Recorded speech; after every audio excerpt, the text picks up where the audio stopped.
Robert, how's it going, man? Hope you're doing all right. I saw the video that you sent, and I just wanted to give you a little bit of feedback on your Ladybird. So first and foremost, nice job. It sounds pretty good. You've got all the basic stuff in line that you want to have in line, right? You're getting all the changes, you're getting the melody notes right, and your sense of time is pretty good. So when I heard it, it sounded to me like you were using like this kind of texture.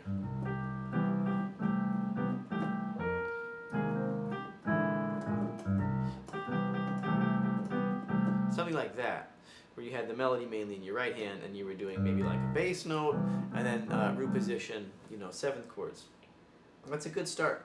And I want to transition you to a different type of texture that's just going to free you up a little bit.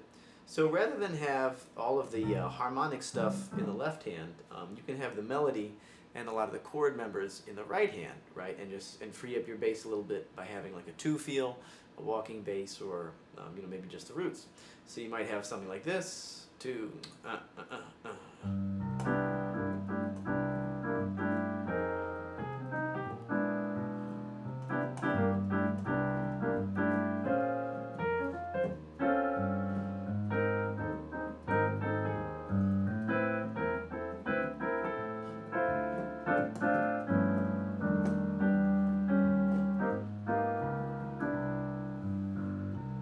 yeah, something like that.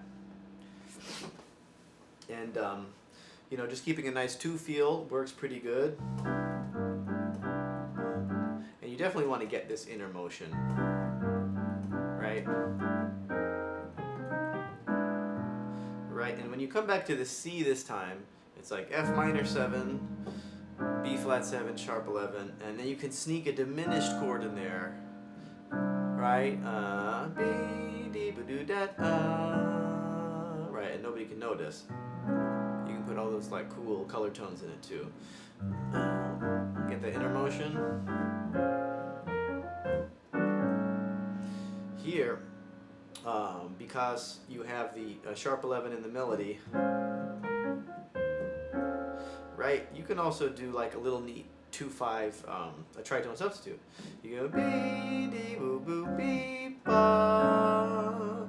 Right, you can put E minor to A7, right? B, D, boo, boo, B, ba. B, D, boo, B, boo, boo. And I like this part. Right, you can do G sus or D minor 9 over G. Good. And to satisfy the melody, A flat dominant 7 sharp 11 to G7 sharp 11. To F7 sharp 11.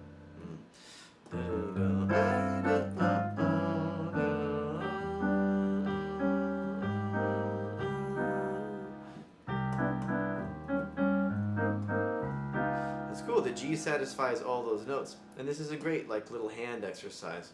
You know, you can do a C major or E minor, both are fine.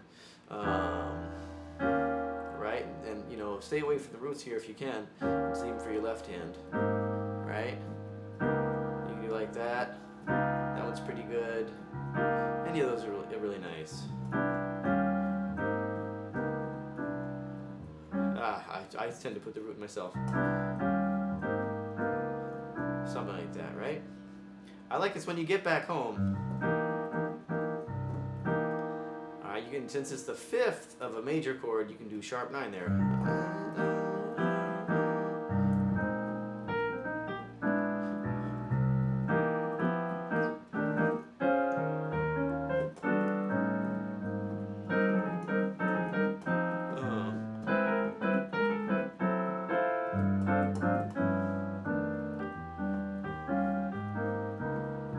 Something like that, right? That's going to sound pretty good. So when you get to the solos, you know, you can just still do this like two feel in your left hand.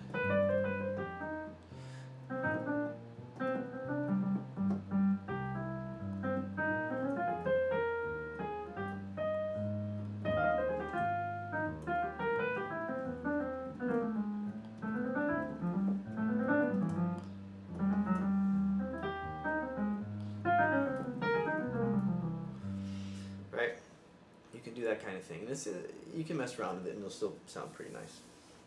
Okay, and as always, you want to stay off the pedal if it's getting too bloody, if it's bleeding over too much.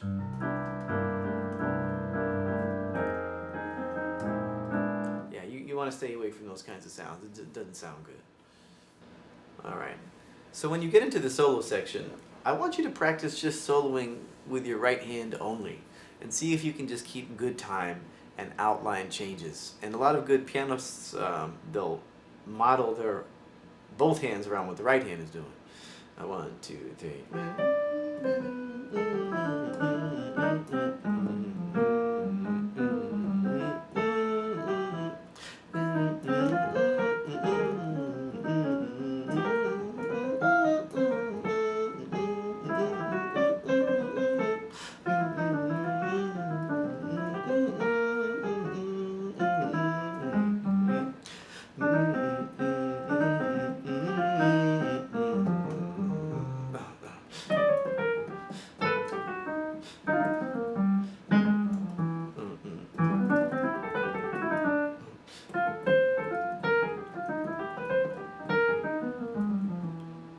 Right.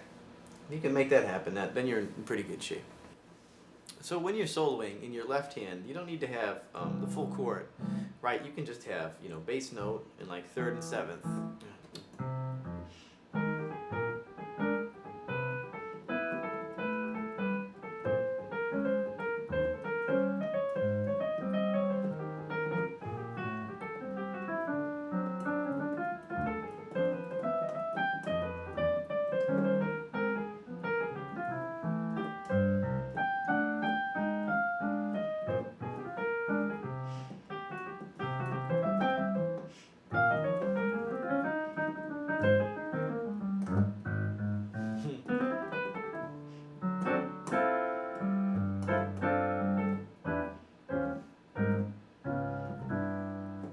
Right, you can just have those kinds of textures, and that's going to sound pretty good.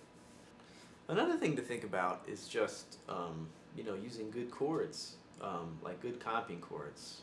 Ba da da da da da dee dee boo boo wee doo. Ba da da da da da da dee dee boo boo wee oh. Be da da wee da da. Be ba bo be ba bo. Ba bo ba bo bo.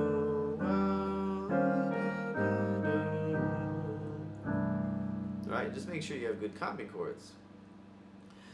Because you can start to incorporate into your solo.